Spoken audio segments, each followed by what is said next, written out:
안녕하세요. 에이스병원 정형외과 정재원 원장입니다.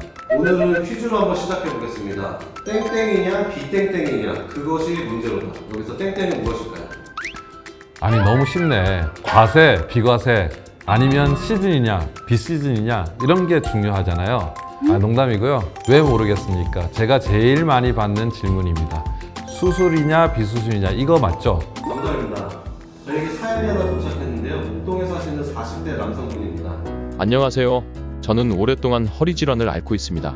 그동안은 시술로 버텼는데요. 올해 시술을 받다 보니 이제 주위에서 수술을 하는 게 낫지 않냐고 권유를 합니다. 시술이 값도 저렴하고 효과도 몇 개월 있다 보니 그동안은 수술을 고민하지 않았는데 통증이 오래가다 보니 그냥 수술 한번 하는 게 낫나 싶네요. 혹시 몰라 병원도 여러 군데 다녀봤는데 의사분들도 견해가 다 다르더라고요. 시술을 유지할지 수술을 받아야 하는지 고민입니다. 어떻게 하면 좋을까요? 네, 저도 정말 너무 많이 받는 질문입니다. 환자분들이 언제부턴가 무조건 수술을 피하시고 시술을 하시려는 경향이 많아지셨어요. 물론 저희 입장에서는 무조건 수술하는 것보다는 시술이 가능하면 시술을 먼저 권장해 드리긴 합니다. 그렇지만 이게 그렇게 간단한 문제는 아닙니다. 비수술적 치료를 하다 보면요, 비용도 비용대로 쓰고 결국은 수술하는 경우가 많고 또 수술이 필요 없는 경우에 수술하는 경우에는 더 문제가 되니까 진단을 정확하게 한 다음에 비수술적인 치료를 할 건지 아니면 수술적 치료를 할 건지 결정하는 것이 매우 중요합니다. 그럼 증상별로 수술과 비수술을 나눌 수 있을까요? 저희가 지금부터 정형외과 관련 질문을 하나씩 드릴 텐데 선생님께서는 수술을 할지 비수술을 할지 외쳐주시면 됩니다. 그리고 둘 다 해당되면은 두 손으로 세모를 만들어주시면 됩니다. 이게 그렇게 간단한 문제는 아닌데요. 첫 번째 질문입니다. 손목 골절 수술이냐 비수술이냐 하나 둘 셋. 세모입니다. 세상이 그렇게 단순 명료하지가 않습니다. 이게 참 어려운 거죠. 우선 엑스레이를 보고 환자하고 조금 이야기를 해봐야 되겠는데요. 조금만 이제 금이 가거나 어긋난 정도가 심하지 않고 안정된 골절이라면 저는 수술을 하지 않아도 된다고 생각합니다. 어린이들은 우리 대나무 아시죠? 대나무 같아서 골절이 조금 있어도 이게 탁 부러졌다가 제자리로 탁 돌아오니까 수술을 안 해도 거의 잘 붙는 편입니다. 그래서 이 어린이 같은 경우는 심하게 부러지는 경우도 아주 큰 손상이 아니면 드문 편이고 후유증도 덜합니다. 특히 이제 뭐 이런 그 팔꿈치나 아니면 팔목 이런데 우리 성장판이 있잖아요. 그런 부위만 아니면 후유증이 별로 많지가 않습니다. 근데 어른의 경우는 조금 다릅니다. 전이가 심하지 않고 부러진 개수가 작으면 대부분 안정골절로 보기 때문에 비수술적으로 과거에는 기부스를 많이 했어요.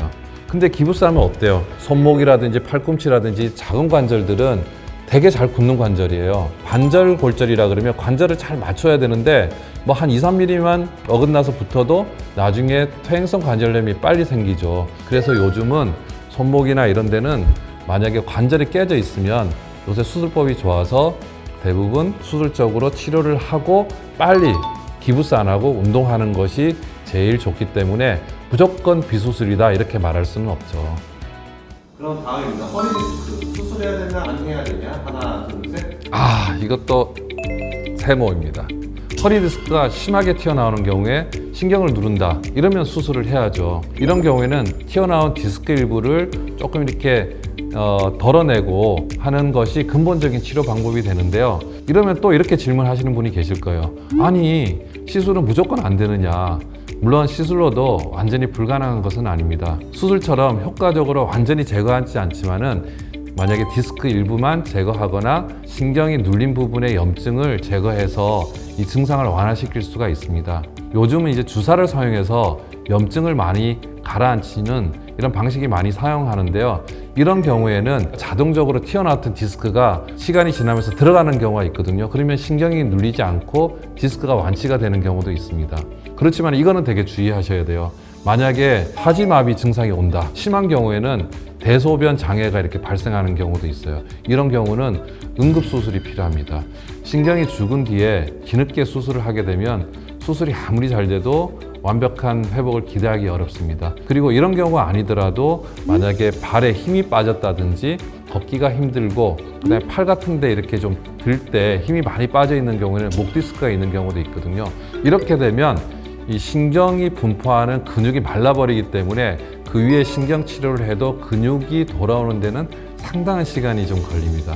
그래서 이런 것들이 있으면 빨리 수술이 필요하다고 봅니다. 그럼 다음 질문입니다. 어깨 회전근 파열 수술이냐 비수술이냐? 하나, 둘, 셋. 이것도 세모인데요. 오늘의 답은 이미 좀 정해져 있는 듯 하네요. 이게 노화나 외상으로서 힘줄이 찢어져 있는 질환을 어깨 회전근개 파열이라고 합니다. 비수술적인 치료에도 증상이 1년 이상 지속되는 경우에는 수술을 권유하는데요. 웬만하면 부분 파열인 경우에는 비수술을 권유해 드리는 경우가 많습니다. 이 비수술적인 방법은 이 어깨는 되게 근력이 되게 중요하잖아요. 그래서 이 힘줄에 붙어 있는 회전근개 근력을 같이 병행하는 방법이 있습니다. 이런 운동을 같이 해서 재활하면 파열이 심하지 않은 경우는 나을 수 있고요. 이 생물학적인 치료 방법이 있습니다. 요즘 굉장히 유행이죠. 생체 재료를 투입해서 재생을 유도하는 방법인데요. 대표적인 게 이제 바이오 콜라겐. 초음파를 보면서 손상된 힘줄에 콜라겐을 주입을 하는 겁니다. 힘줄을 구성하는 주요 단백질이 바로 콜라겐입니다. 그래서 힘줄 복원 효과가 좀 있고요. 또 만약에 힘줄이 요새는 부분적으로 찢어져 있는 경우에는 옛날에는 그냥 이 부분적인 찢어진 것이 더 커질 때 그때 수술을 했거든요. 근데 요즘은 바이오 인덕티브 임플란트라는 이 부분 파열이거나 작은 파열에 콜라겐 패치를 이렇게 붙여주는 방법이 있어요. 부분 마취해서 수술 시행하고 그 다음날 퇴원할 수 있는 이런 장점들이 좀 많아서 이런 좋은 방법들이 좀 많습니다. 그러면 수술을 언제 해야 되냐? 주로 우리가 힘줄 파열이 한 1cm에서 3cm 이상 되면 시술로도 효과가 없어요. 이런 경우에는 파열이 더 퍼지기 전에 이 수술을 권유해 드리는데 뼈에 아주 이렇게 작은 그런 실 같은 나사를 이렇게 박은 후에 나사에 달린 실을 이용해서 힘줄을 다시 어깨뼈에 연결하는 방법입니다. 하지만 힘줄과 뼈는 조직이 완전히 다르기 때문에 이 기술적으로 봉합을 해도 다시 파열되는 경우가 있어요. 100명 중에 한 20명 파열됩니다. 근데 더 중요한 것은 20명 중에 16명은 재수술이 필요 없어요. 그렇지만은 4명은 다시 재수술이 필요한 경우가 좀 있습니다. 이렇듯 항상 빨리 정확하게 진단해서 봉합하는 것이 매우 중요합니다. 오늘은 특별히 퀴즈로 마무리를 해보도록 하겠습니다. 제가 한 가지 상황을 제시할 테니 여러분들은 수술인지 비수술인지 댓글에 남겨주세요. 정답은 해시태그 수술 비수술 해시태그 안산 에이스병원 함께 댓글로 남겨주세요. 정답을 맞추신 분들 3분께 스타벅스 기프트콘을 드리겠습니다. 그럼 마지막으로 오늘 배운 내용을 한번 정리를 해봅니다. 1번 수술 비수술 정답은 없습니다. 개인의 상태에 따라서 다릅니다. 2번 조기 진단과 치료가 매우 중요합니다. 증상이 있다면 바로 병원을 찾으시기 바랍니다. 3번 전문의와의 상담을 통해서 자신에게 맞는 최선의 치료법을 찾으세요. 그러니까 또 저희 의사들이 또 있는 거고요.